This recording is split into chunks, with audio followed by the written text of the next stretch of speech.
नमस्कार दोस्तों, मेरा नाम है चंदन पोद्दार और स्टार्ट करते हैं आज की टॉप बिजनेस न्यूज़ के साथ। सबसे पहली न्यूज़ टाटा मोटर्स की। जी हां, आपको कुछ दिन पहले मैं बार बार कह रहा था कि ये शेयर बहुत जल्दी चमकने वाला है। उसके पीछे मल्टीपल फैक्टर्स, मल्टीपल रीजंस मैं आपको दे रहा था कि जिस तरीके से इनका इलेक्ट्रॉनिक व्हीकल का जो बिजनेस है वो फ्लरिश हो रहा है, और मैंने इसका टारगेट आपको दिया था 400 प्लस का। तो यहाँ पर आप देखेंगे कि विद इन 2.5 और 3 मंथ्स के गैप में आज वो 400 प्लस पर जो है आपका ट्रेड हो रहा है। एक्चुअली ऐसा हुआ क्यों है मैं आपको बताना चाहूँगा। There is a firm TPG Capital, जो कि एक अमेरिकन इन्वेस्टमेंट कंपनी है जिसके साथ टाटा मोटर्स की बात चल रही है, और वो लगभग $1 बिलियन जो है टाटा मोटर्स के अंदर इन्वेस्ट कर सकती है at a valuation of $7 to 8 billion of EV business only. आप देखिए 7 to 8 बिलियन अगर सिर्फ ईवी बिजनेस की वैल्यूएशन हो रही है, मतलब लगभग 50,000 करोड़ रुपए के आसपास। और अभी बहुत इनिशियल फेजेस में इनका बिजनेस, मतलब अभी 1,000 गाड़ियां जो हैं साल महीने की ईवी व्हीकल्स जो है बिकने शुरू हुए हैं। ये बहुत ज़बरदस्त इसके अंदर आगे ग्रोथ है, बहुत ज़बरदस्त मोमेंटम है। मैं बार बार आप लोगों को बोल रहा हूँ, मारुति सुजुकी से पहले ये 10,000 जो है आपका शेयर क्रॉस करेगा टाटा मोटर्स। जो अपकमिंग फ्यूचर है वो इसी कंपनी का। रीज़न मैं सिर्फ इस वजह से नहीं कह रहा हूँ, सबसे पहली चीज़ इन्होंने ई व्हीकल के अंदर जो है फर्स्ट मूवर एडवांटेज ले लिया है। उसके लिए जो एक पूरा का पूरा सप्लाई चेन हमें चाहिए होता है वो इन्होंने इंटरनली अरेंज करना शुरू कर दिया है। ठीक है। तीसरी चीज़, जिस हिसाब से पेट्रोल के प्राइसेस हाइक हो रहे हैं और इवन नेचुरल गैस के प्राइसेस जो है वर्ल्ड वाइड बढ़े हैं, इंडिया में भी 50% इसके लगभग बढ़ गए हैं। अभी रिटेल में उसका असर देखना बाकी है, लेकिन यस, जिस हिसाब से वो बढ़ रहे हैं कहीं ना कहीं जो है इसके अंदर बहुत ज़बरदस्त तेज़ी देखने को मिलेगी, और सिर्फ ईवी बिजनेस की वजह से ये अपना बहुत ज़्यादा आगे एक्सपेंड करने वाला है।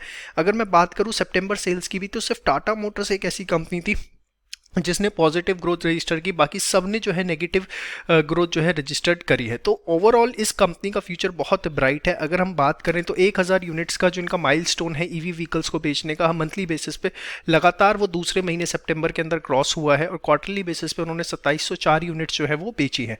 डोमेस्टिक सेल्स इनकी 26% ईयर ऑन ईयर बेसिस पे ग्रो हुई है सितंबर 2021 के अंदर।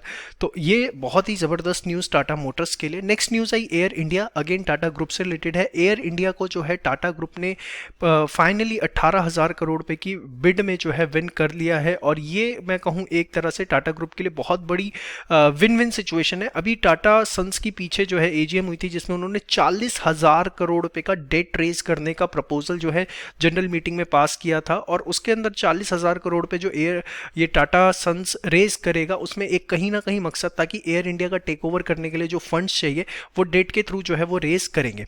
एक्चुअली एयर इंडिया को स्टार्ट किया था जेआरडी टाटा ने, जो कि टाटा ग्रुप के फाउंडर मेंबर है, और उसके बाद जो है 1953 में इसको नेशनलाइज कर दिया गया था, और दोबारा जो है आफ्टर 68 ईयर्स एयर इंडिया को दोबारा से टाटा ने परचेज कर लिया है।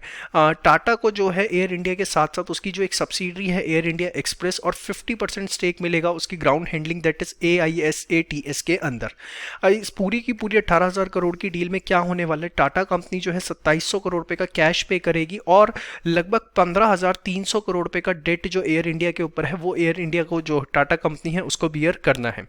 ये नहीं है कि सिर्फ टाटा ग्रुप ने इसके लिए बिड दी थी, इसके लिए बिड स्पाइस जेट के चेयरमैन अजय सिंह ने भी दी थी, जो कि लगभग 15,100 करोड़ रुपए की थी। गवर्नमेंट ने जो इसका रिजर्व प्राइस रखा था 12,906 करोड़ रखा था, मतलब 12,906 करोड़ रुपए से ऊपर की जो भी बिड आएगी उसको जो है एयर इंडिया दे दी जाएगी, लेकिन हाईएस्ट बिड तो नेक्स्ट बिड थी 15,100 करोड़, उसके बाद थी 18,000 करोड़। तो फाइनली ये टाटा ग्रुप को 18,000 करोड़ रुपए में चली गई। लेकिन ये पूरा का पूरा मामला इतना आसान नहीं होने वाला है, क्योंकि कहीं ना कहीं Tata Sons already Vistara Air Asia operate करती है, और इसके बाद जो है वो सेकंड लार्जेस्ट एयरलाइन जो है बन जाएगी with around 25% market share, while becoming the largest Indian airline on international roots.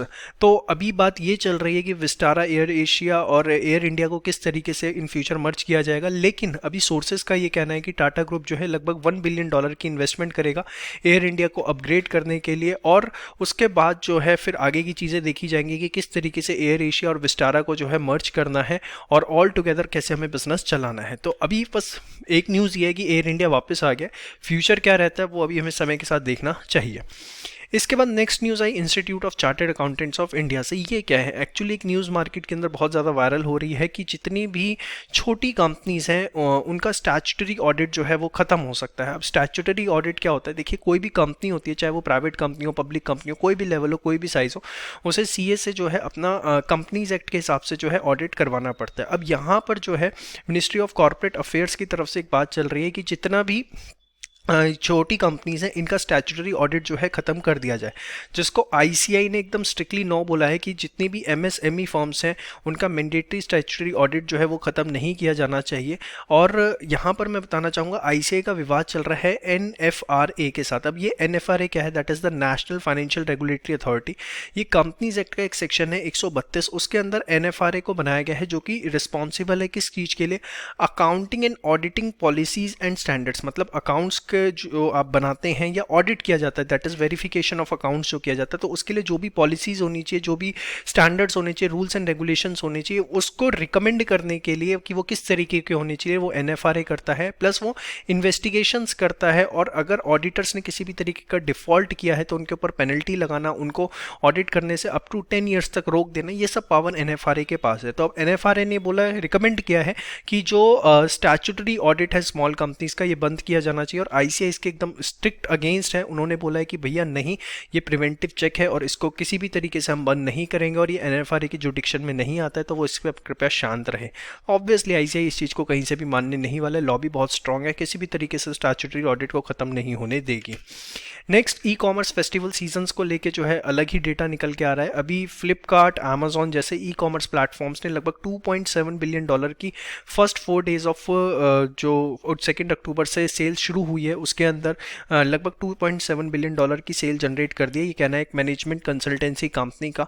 और स्मार्टफोन्स जो है लगभग इसमें 50% ओवरऑल सेल्स के अंदर अपना कंट्रीब्यूट कर रहे हैं। स्नैपडील की जो सेल्स है वो 98% इंक्रीज हुई है। उनकी 3 अक्टूबर से जो है तूफानी सेल शुरू हुई है, जो कि 10 अक्टूबर तक चलने वाली है। मैक्सिमम से जो ग्रोथ आ रही है वो टीयर 2 और टीयर 3 से आ रही है, जो कि कहीं ना कहीं हमने थोड़े दिन पहले भी देखा था कि जिस हिसाब से एक्सपेंशन कर रहे हैं टीयर 2 टीयर 3 में, वहाँ पर जो है जॉब अपॉर्चुनिटीज़ बहुत क्रिएट होंगी, लेकिन वहाँ पे भी स्मॉल बिजनेसेस बहुत ज़बरदस्त तरीके से हिट करने वाले हैं। बहुत ज़्यादा वेयर हाउसिंग वहाँ पर इंक्रीज हो रही है, सर्विसेज इनकी बढ़ रही हैं, और माना जा रहा है कि लगभग जो है 2021 के अंदर जो एक डिलीवरी टाइम होता है, क्या आपने ऑर्डर दिया और आपको डिलीवर जो सामान हुआ उसमें डिफरेंस कितना है, तो वो माना जा रहा है कि इस साल जो है लगभग 5 घंटे तक कम हो सकता है, क्योंकि वेयर हाउसिंग जो है बहुत ज़्यादा और अदर सर्विसेज बहुत ज़्यादा लोअर लेवल तक बढ़ाई जा रही हैं। अब इसके बाद जाते जाते अब मैं आप लोगों को लेटेस्ट अपनी जो एनालिसिस मैंने किए हैं उसके बेसिस पे कुछ इन्वेस्टमेंट टिप्स जो है देना चाहूँगा। इस समय जो मेरे फेवरेट शेयर्स हैं जिसको मैं बोलता हूँ कि आप इन्वेस्ट करिए। देखिए, स्टॉक मार्केट में इन्वेस्ट करने के लिए सबसे पहली चीज़, वो पैसा इन्वेस्ट करिए जो खो जाए तो गम नहीं, ठीक है। ऐसा नहीं होना चाहिए कि आप अपना मेन अमाउंट जो है वो इन्वेस्ट कर दें, या सोना बेच के या घर बेच करके इन्वेस्ट कर दें, ऐसा कभी नहीं होना चाहिए। अपने एनालिसिस ज़रूर करें, मेरी सलाह पर सिर्फ भरोसा ना करें, ठीक है। मैं अपने एनालिसिस करता हूँ, लेकिन फिर भी जो है आप अपनी एनालिसिस कुछ एक्सटेंड तक ज़रूर करें, और सिर्फ सरप्लस पैसे को ही इन्वेस्ट करें। 3 शेयर्स इस समय जो मेरे लिए सबसे बेस्ट चल रहे हैं, मेरे को लगता है आने वाले टाइम में अच्छे रिटर्न्स देंगे। टारगेट देखे चल रहा हूँ कि कम से कम आपको इनके अंदर 5 साल का वेट करना पड़ेगा। ऐसा नहीं है कि मैं शॉर्ट टर्म टारगेट्स बता रहा हूँ, शॉर्ट टर्म में मिल जाता है बहुत अच्छी चीज़ है। तो पहला शेयर है मेरे लिए पीएनबी, पंजाब नेशनल बैंक। बहुत ही अच्छा शेयर, 40 रुपये की रेंज में 50 रुपये तक आप इसे परचेज कर सकते हैं किसी भी भाव पे। अगर 5 साल का टारगेट रखते हैं, बहुत ज़बरदस्त ये रिटर्न देगा, क्योंकि अभी निर्मला सीतारमन जी का एक बयान आया था कि देश को एसबीआई जैसे 2-3 बैंक्स की ज़रूरत है, और उसके अंदर पीएनबी और केनरा बैंक जो है इनको एक बहुत ज़बरदस्त बूस्टअप दिया जा सकता है गवर्नमेंट के द्वारा, ऐसा लग रहा है। कोई मेरे पास इंटरनल न्यूज़ नहीं है, लेकिन जिस तरीके से न्यूज़ सर्कुलेट्स हो रही हैं, जिस तरीके से निकल के आ रही हैं, लग रहा है पीएनबी और केनरा बैंक इनमें बहुत तेज़ी है। पीएनबी में कंपैरेटिवली ज़्यादा तेज़ी है, क्योंकि नीरव मोदी कांड के बाद ज़बरदस्ती बहुत ज़्यादा ये गिर गया था। इसके पास 1,26,000 करोड़ रुपए के आसपास के एसेट्स हैं, और इसका मार्केट वैल्यूएशन देखा जाए तो कुछ शायद 35-40 हज़ार करोड़ रुपए के आसपास है। तो अगर थोड़ा सा भी इसे बूस्टअप मिलता है तो इसकी जो एक बहुत ज़बरदस्त डीपनेस इसमें ज़बरदस्त क्रिएट हो रखी है नीरव मोदी कांड की वजह से, उसके अंदर वो भी रिकवरी देखने को मिलेगी, प्लस गवर्नमेंट का सपोर्ट, तो बहुत अच्छा share. Next share are power, बहुत ज़बरदस्त शेयर, इसको आप इन्वेस्ट कर सकते हैं 15, 16, 17 रुपये के रेट तक। एक 5 साल का टारगेट लेकिन आपको लेके चलना पड़ेगा। और नेक्स्ट इज टाटा मोटर्स, अभी भी इसमें बहुत स्कोप है, 550 रुपये तक आप किसी भी प्राइस में इन्वेस्ट कर सकते हैं, लेकिन इसका 10 साल का टारगेट रख के चलिएगा, इसको 5 साल पे भी नहीं। ये 10,000 बहुत ही जल्दी आपको रिटर्न देगा। जिस दिन 10,000 तोड़ दे उस दिन बेच मारना, लेकिन 550 के टारगेट तक आप किसी भी भाव में से भर सकते हैं। 10 ईयर्स का टारगेट लेके चलिएगा। तो ये थी मेरी तरफ से इन्वेस्टमेंट टिप्स, लेकिन मैं अगेन बताना चाहूँगा अपने एनालिसिस खुद करें, और सिर्फ वही पैसा मार्केट के अंदर लगाएं जो आपके पास सरप्लस पड़ा हुआ है, जिसके खो जाने पे आपको गम ना हो, क्योंकि कुछ भी हो सकता है एट वेरी नेक्स्ट मोमेंट। तो ये बात हमेशा ध्यान रखें, वो पैसा कभी भी ना लगाएं जो आपने किसी स्पेसिफिक पर्पस के लिए ऑलरेडी अपना स्टोर कर रखा है। तो ये थी आज की टॉप बिजनेस न्यूज़। कैसी लगी ज़रूर कमेंट सेक्शन के अंदर बताइएगा। पीपीटी आप हमारे टेलीग्राम चैनल से ले सकते हैं। जय श्री श्याम।